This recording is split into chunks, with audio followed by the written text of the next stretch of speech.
나랑 결혼해 줄래요?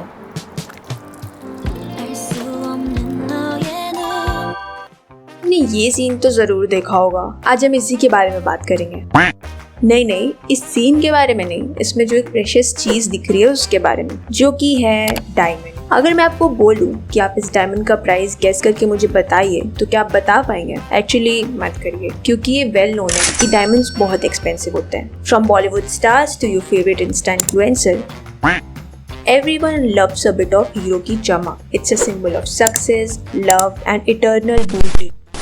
क्या आप बिलीव करेंगे अगर मैं आपको बोलूं कि ये डायमंड्स एक्चुअली में बहुत सस्ते हैं, इतने कि it fits the worth of चांदी। What? Bro, what are you talking about, man? तो आखिर क्यों बिकते हैं ये डायमंड्स इतने महंगे?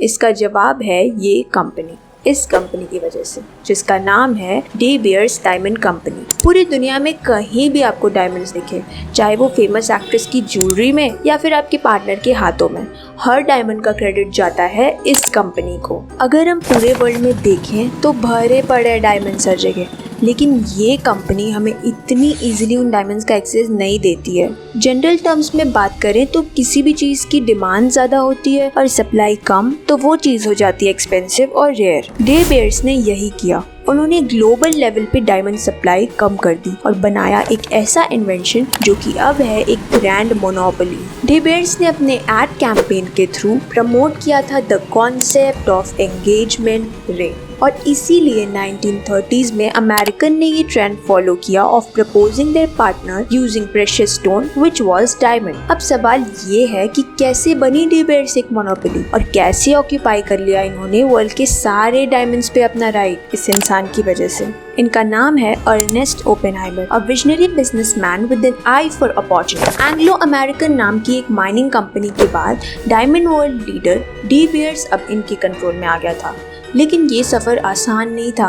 1930s में हीरो की डिमांड बिल्कुल कमज़ोर पड़ गई थी, तो ओपेनहाइमर को ये चीज़ पता थी कि डायमंड बिजनेस चलाने के लिए डिमांड तो बढ़ानी ही होगी। बस फिर क्या था, ओपेनहाइमर ने अपने बेटे हैरी को अमेरिका भेजा, जहां उन्होंने NW अयर नाम की एडवर्टाइजिंग एजेंसी से बात की। इस एजेंसी ने अमेरिकन मार्केट का पूरा जायजा लिया।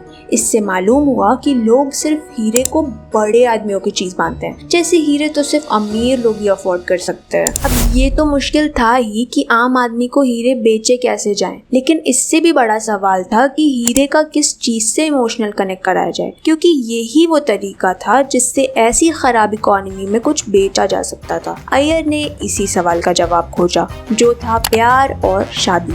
यही वो दो चीजें हैं जिनमें इमोशनल और सोशल वैल्यू है और हमेशा के लिए रहती है। ओके गाइस, सो इमेजिन करिए एक जमाना जब शादियों में हीरे नहीं होते थे, सिर्फ 10% लोग ही शादी के लिए हीरे देते थे। लेकिन फिर NW एजेंसी ने ऐसा जादू चलाया कि हीरे हर जगह छा गए। उन्होंने हीरो को सेलिब्रिटीज के हाथों में पहुंचाया। स्टार्स, फर्स्ट लेडीज और हाई सोसाइटी के लोग सभी हीरो से जगमगाने लगे। फिर तो हीरे हर जगह प्राइसलेस लग्जरी बनकर दिखने लगे। मैरिलिन मोनरो के गाने से लेकर जेम्स बॉन्ड की फिल्म तक। तो क्या था इसकी मार्केटिंग का नतीजा? ऑफ कोर्स डायमंड की सेल्स बढ़ गई, लेकिन ये काफी नहीं था। अब NW एजेंसी को ये बताना था कि बिना हीरे के शादी अधूरी है, और इसी के लिए उन्होंने अपना मास्टर स्ट्रोक मूव चलाया और स्लोगन बनाया, अ डायमंड इज फॉरएवर। ये 4 शब्द 1948 से लेकर आज तक डी बियर्स के एडवर्टाइजमेंट में हैं।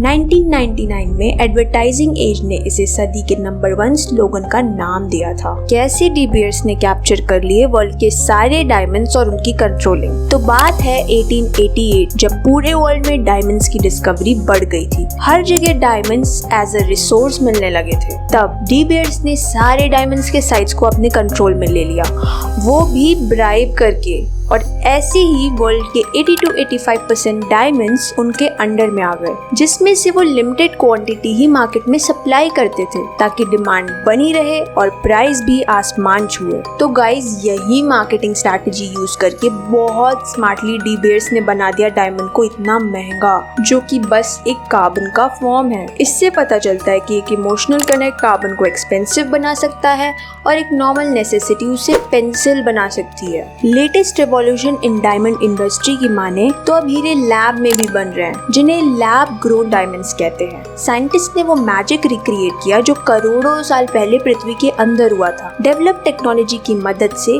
वो वही प्रेशर और गर्मी क्रिएट करते हैं जिससे असली हीरे बनते हैं। ये लैब के हीरे बिल्कुल असली हीरो की तरह होते हैं। एक एक्सपर्ट भी कभी कभी इनमें फर्क नहीं बता सकता। लेकिन सबसे बड़ी बात ये है कि लैब के हीरे एथिकल और सस्टेनेबल हैं। आप प्यार का इजहार तो करते ही हैं, लेकिन साथ में ये भी सोचते हैं कि ये हीरा कहीं पृथ्वी के लिए नुकसान तो नहीं है। लैब ग्रोन डायमंड्स आपको ये दोनों ऑप्शंस देते हैं, प्यार और जिम्मेदारी। सो गाइज, एक बात और बताना चाहती हूँ, लैब के हीरे आपके बजट को खुश करते हैं। Thinking of popping the question but worried about the cost? Check out the comments below where we have linked some of the popular stores offering gorgeous lab grown diamond jewelry. Like this video if you'd love to see such content and subscribe for future videos.